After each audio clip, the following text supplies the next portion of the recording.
Assalamualaikum warahmatullahi wabarakatuh. Perkenalkan, nama saya Zaki Albasi dari kelas Rek B Malam.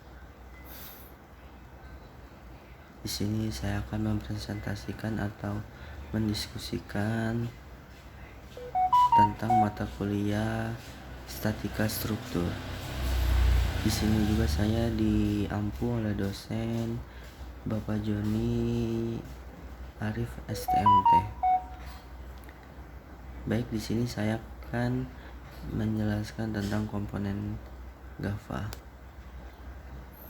Yang pertama ada tujuan. Di sini mahasiswa mampu atau teman-teman mampu memahami dan mengerjakan penguraian komponen gaya. Yang kedua, deskripsi materi. Baik, kita lanjut saja langsung. Gaya dapat diuraikan menjadi komponen vertikal dan horizontal atau mengikuti sumbu X dan Y. Fx adalah gaya horizontal, sejajar. Sumbu X Fy adalah gaya vertikal, sejajar sumbu Y. Bisa teman-teman lihat sendiri pada gambar di samping. 0 sudut kemiringan gaya Fx F cos O Fy sama dengan F sin 0. Sin 0 sama dengan garis cos O Fx F Fy Tg 0 Fx.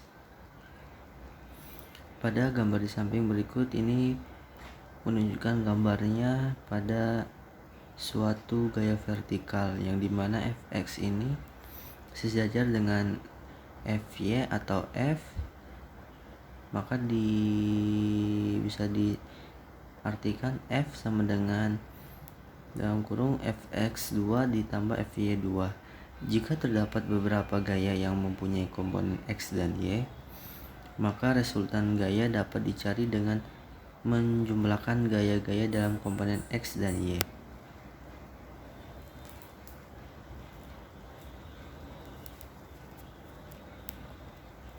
Rx sama dengan 1Fx, Ry sama dengan 1Fy. Aturan segitiga. Bisa teman-teman lihat sendiri di sini ada gambar segitiga di mana AB CB BC. Hukum di sini pun ada hukum kosinus. A per sin A sama dengan B per sin B sama dengan C sin C. C sama dengan A2 ditambah B2 kurang 2AB cos C.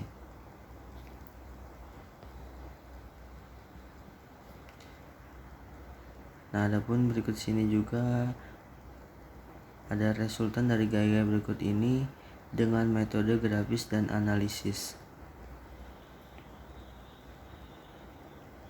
Dan yang kedua juga komponen gaya arah X dan Y dari sistem gaya berikut.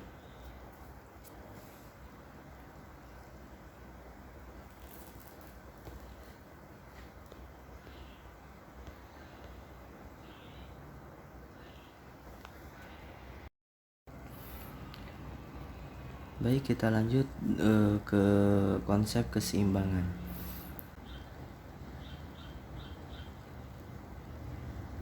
Yang pertama, suatu partikel dalam keadaan keseimbangan jika resultan semua gaya yang bekerja pada partikel tersebut 0. Yang kedua, jika pada suatu partikel diberi dua gaya yang sama besar mempunyai garis gaya yang sama dan arah berlawanan, maka resultan gaya tersebut adalah 0. Hal tersebut menunjukkan partikel dalam keseimbangan. Sebuah benda tegar dikatakan dalam keseimbangan jika gaya-gaya yang bereaksi pada benda tersebut membentuk gaya atau sistem gaya ekvivalen dengan 0. Sistem tidak mempunyai resultan gaya dan resultan couple.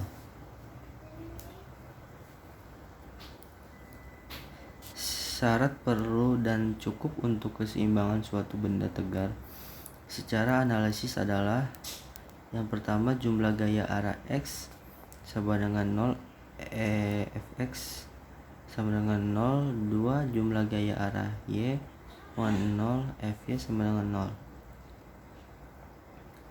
0, 3 jumlah momen 0 Em sama dengan 0. Dari persamaan tersebut dapat dikatakan bahwa benda tidak bergerak dalam arah transisi atau arah rotasi, bisa disebut juga diam. Jika ditinjau dari hukum 3 Newton, maka keseimbangan terjadi jika gaya aksi mendapat reaksi yang besarnya sama dengan gaya aksi tetapi arahnya saling berlawanan. Tumpuan atau peletakan. 3 jenis tumpuan yang biasa digunakan dalam suatu konstruksi yaitu tumpuan sendi, tumpuan roll, tumpuan jepit. 1. Tumpuan roll seperti gambar di samping ini dapat memberikan reaksi berupa gaya vertikal. Ry sama dengan Fy, tidak dapat menerima gaya horizontal Fx, tidak dapat menerima momen. Jika diberi gaya horizontal akan bergerak atau menggelinding karena sifat roll. Yang kedua, tumpuan sendi Nusselt mampu menerima dua reaksi gaya. Yang pertama gaya gaya vertikal Fy, B gaya horizontal Fx. Di sini tidak dapat menerima momen M. Jika diberi beban momen karena sifat sendi, maka akan berputar.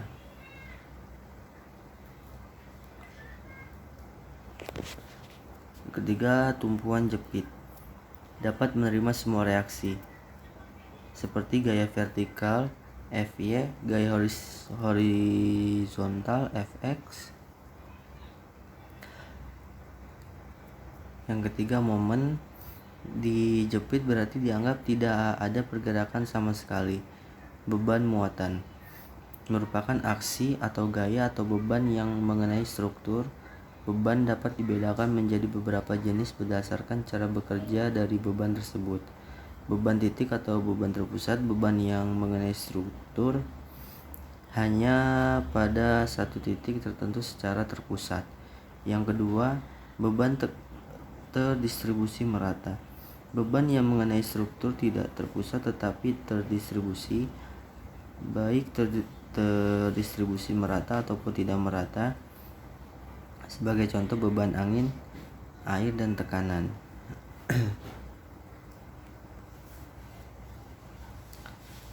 Yang ketiga, beban momen. Beban momen dapat berupa adanya beban titik pada konstruksi menimbulkan momen atau momen yang memang diterima oleh konstruksi seperti momen Purtir. Seperti contoh torsi pada poros transmisi. Dalam konstruksi mekanika teknik yang sesungguhnya, beban yang dialami oleh struktur merupakan beban gabungan. Misalnya sebuah jembatan dapat mengalami beban titik, beban bergerak, beban terbagi merata, beban angin, dan lain-lain. Semua beban harus dihitung dan menjadi komponen aksi yang akan diteruskan ke tumpuan atau perletakan, di mana tumpuan akan memberikan reaksi sebesar aksi yang diterima sehingga terpenuhi. Aksi sama dengan reaksi. Fokus dalam mekanika teknik. 1. Statika struktur adalah statis tertentu bahwa persoalan yang dipelajari dapat diselesaikan hanya dengan menggunakan 3 persamaan keseimbangan statik, yaitu Efx sama dengan 0, Fy sama dengan 0. Jika persoalan tidak dapat diselesaikan dengan 3 persamaan tersebut dan membutuhkan lebih banyak persamaan, maka disebut dengan statis tidak tentu.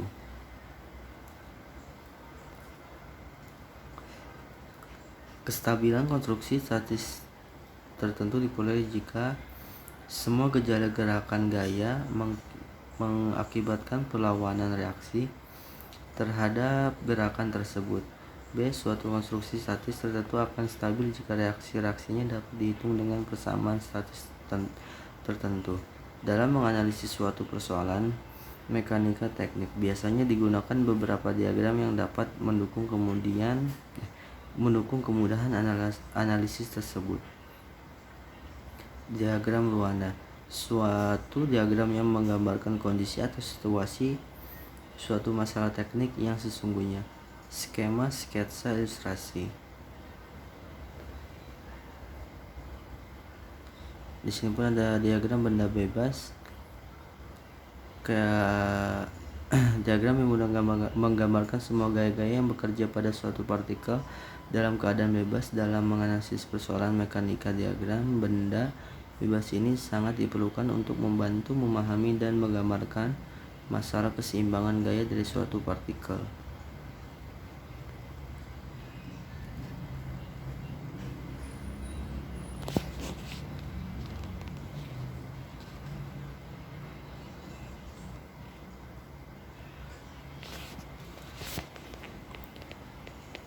Baik, mungkin cukup sekian diskusi atau presentasi dari saya. Kurang lebihnya saya mohon maaf.